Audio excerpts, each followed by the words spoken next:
Hi everybody, hope you're doing well. Today I have Alex with me and I am always thrilled to have her. And today we both actually wanted to talk about the power of negative energy. Now, in previous YouTube's videos that I've done, I have mentioned it many times, but today I wanted to talk about what exactly does negative energy do? How can it cripple us? How can it impair us? And how can it impair the relationships that we're in because of that? And I thought it would be a really good idea. And you know, the other day I was talking to my daughter, we're driving in the car, and she started to talk about a relationship that she was in, which I very much remember, and how things started to change for her as far as bringing in a lot of blockage around her. Oh, God, yeah. And I thought that would be a great thing to address because I think it happens more than we care to admit. So I'm going to let Alex take the show and talk about what she wanted to say and how she wants to bring this to this video, and I think it will be enlightening. So when we were talking, Mom. Okay. Well, hi everybody. And yeah, so when we were like talking in the car and everything, I did start realizing, and you don't necessarily know that it's happening, but people sometimes, certain people that you surround yourself with can block your gifts and your intuition and everything. And so like the relationship that I was in, it kind of was at a standstill. It was kind of at a lull. Like my gifts that I had, it kind of went away. And I didn't realize it was happening, but it was kind of happening slowly over time until I realized like nothing has come to me. I wasn't getting any dreams anymore. I wasn't getting anybody that was coming through. I didn't have any vibes about anything. Like nothing was there. And then I then realized that it does have a lot to do with people that you surround yourself with. And even like people, it could be anywhere. It could be your friends. It could be people at work. If you have that coworker that constantly is talking about the negative, it can get to you. It can take a toll on yourself, and that can release on you, and that affects definitely how you pick up on things, especially with your gifts that people have. So that was definitely something I started noticing, and I wasn't my best self that I could be with this gift because of that. Let's talk about when you're with somebody that doesn't believe in your gift. That's even harder. Okay. And that's a great thing to bring up. Yeah. Because I've always been a person that like, I don't want to force my beliefs on anybody, and I don't want to tell them like, oh, hey, I believe this, so you have to believe it. I'm okay if nobody even believed anything. It's just that it's very hard when you're with that companion and they don't support you, and that is very hard because you feel alone in it a lot, and then it's kind of hard to even like bounce off ideas or concepts or anything.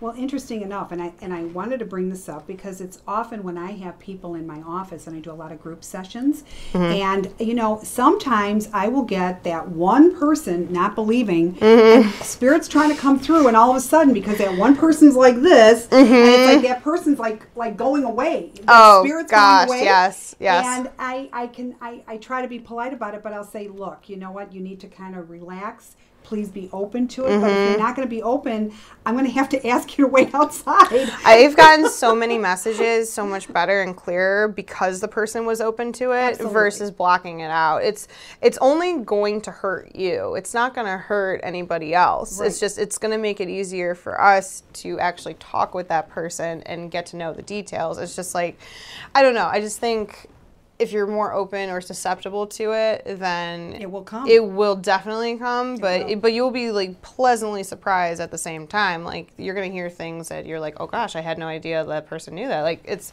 just happens. It flows really nice. You know, I've gotten a lot of questions on YouTube. How can we be more susceptible to opening up ourselves? What would you say to them? Trust your gut instinct. Trust the first thought that you have. Don't doubt yourself. And I think that's the biggest problem is people doubt you. Okay, it's like a scary movie, right? We always scream like, oh, don't go around that corner, don't go in that room. Well, you do that every single day with situations where you get those feelings of maybe I shouldn't do that, but you do it anyway. We should have trusted your gut instinct and not done it.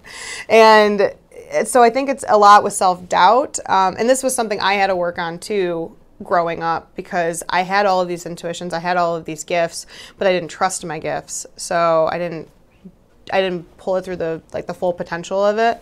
So that's something too. But I've gotten a lot better because I trust it. So that's the best advice I could give somebody is trust it, go with it. Maybe you don't know why you're saying it, you don't know why it's coming to you or why you're thinking these things, but don't necessarily think it's wrong. And I do want to add to this too. Don't micromanage what you think you should see or feel. Okay. Yes. You know, a lot of times when people are in my office having a session and they want to make contact with loved ones, they are specific in what they want to see from their loved ones. And I'm like, stop right here. Yeah. That doesn't work that way. Like we had a code name. You know, I want to hear the code name. Well, you know what? It's not about that sometimes, though. Sometimes they don't have enough time, and what they need to do is get that message out very, very second, and they don't have enough time. And so that's very important, too. It's not so much about the validation. It's about the message that they want to tell you, and that's all that they care about. You know what? That is so well said, because I always say this. You hear what you're supposed to know. In the message. It's in so the time true. that you're sitting there with a client, and I always say you're being told what you needed to hear today. You could come back tomorrow, you can come back in 6 months or a month, and the messages will be totally different because life is ever changing. Right. So that's something that we wanted to address as well. So I hope this enlightened you. Thank you so much. Thank I love you. when you're with me. I know. I do. I love it. you. I do. I really do. And this just makes me complete with my daughter here. Life can't get better than that. Aw. Simple things, the best things. Yes. So until next time, subscribe to our YouTube, and there'll be more messages coming, more things to talk about, and keep those questions really coming. We really enjoy them. Thank you again. Have a blessed day. Bye, guys.